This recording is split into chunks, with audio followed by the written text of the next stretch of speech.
Alright, as promised, I'm burning this guy. We've seen enough of him.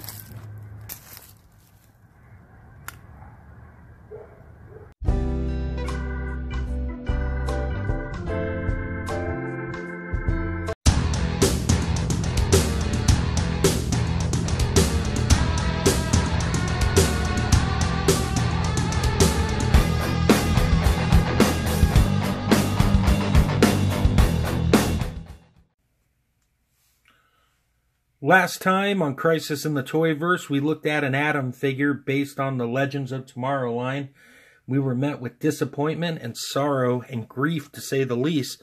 That's right. Remember this guy right here? This Judge Dredd RoboCop 2.0 knockoff piece of trash made by Mattel's Multiverse line?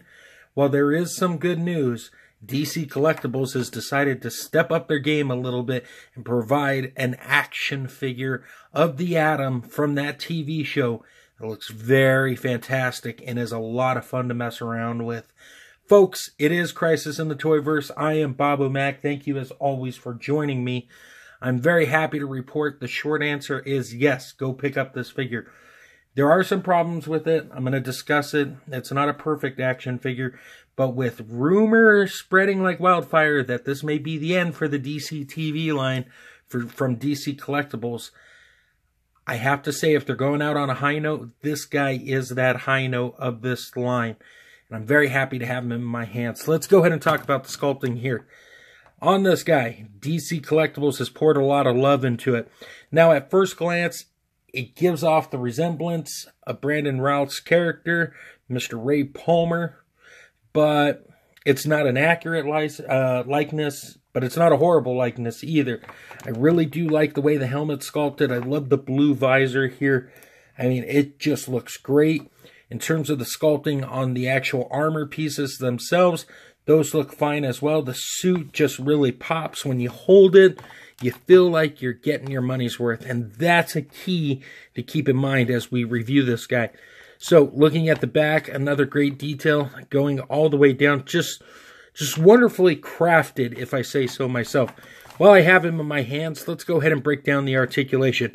In terms of the head, it can look down. It can look up and do a flying pose. How many times have we wanted this, especially on that Supergirl figure? But on the Atom, we got it here. He does the side-to-side, the 360 thing, like I said. Now, here's a cool thing. The way they engineered these shoulder pads, they actually are on a hinge. You bring them up. They look great. No problems there. They allow the arm to move 360 that way and go in and out. Very satisfied with that.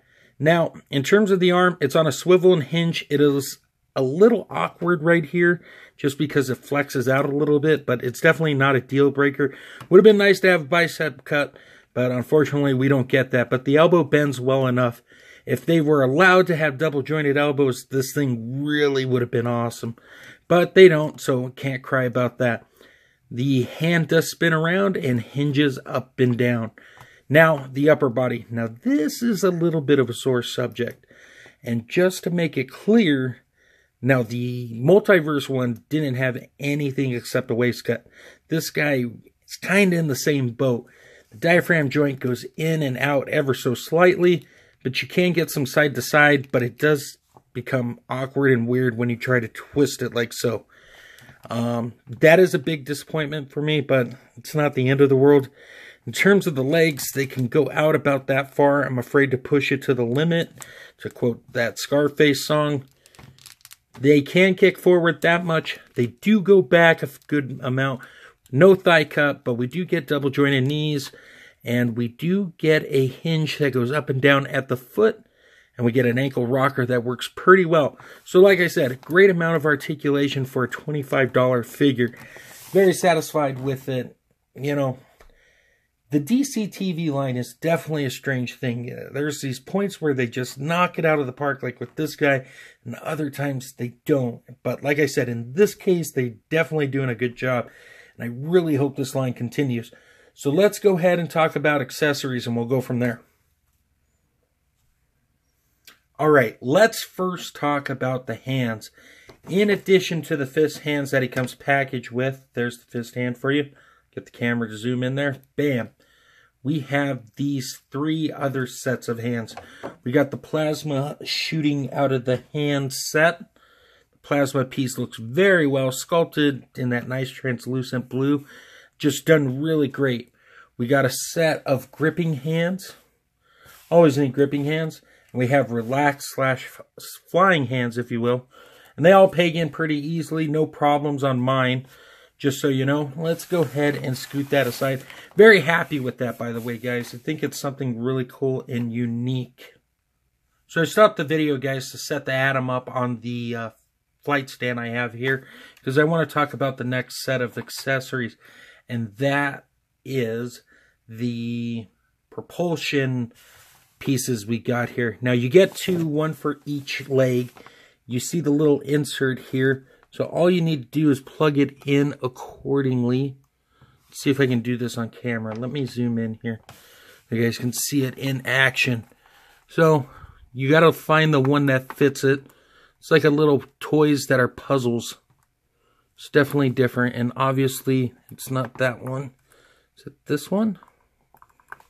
No, it's got to be that one.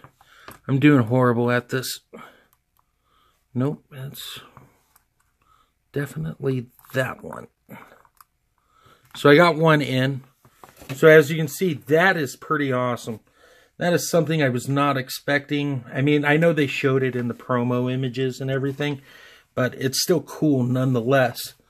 Let's go ahead and plug the second one in. Let's see if this one will go any easier, and it doesn't look like it is. Nope. My fat fingers are definitely not working on this. Oh, there we go. Success. So we have that on the legs. I think that's very cool, a la Iron Man style. There's definitely something different with this line, and I am very appreciative of that. Now the fun gets a little better.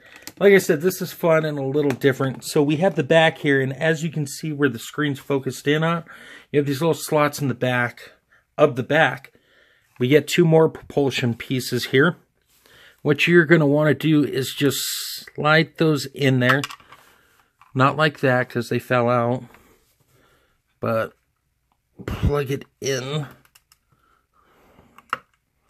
Like so. Do the same with the other one. And voila, we got that as well. Very cool, something very exciting. Let's zoom out here. Let's raise the flight stand a little bit so you could see him in action. How cool is that as a display piece? And if you can work it with fishing wire and stuff for a toy photography pick as well. Something very cool and very, very awesome to have. Let's go ahead and do the size comparison and get to the good part of this video. Alright guys, here we are with the size comparison. On one hand, we have that crappy figure. Let's just knock him down. Not even worth the attention. Obviously, that line's smaller and won't work with the bigger Atom. But on the other end of it, we have, what's his face? Wally West as the Flash. And these two fit in pretty good with each other.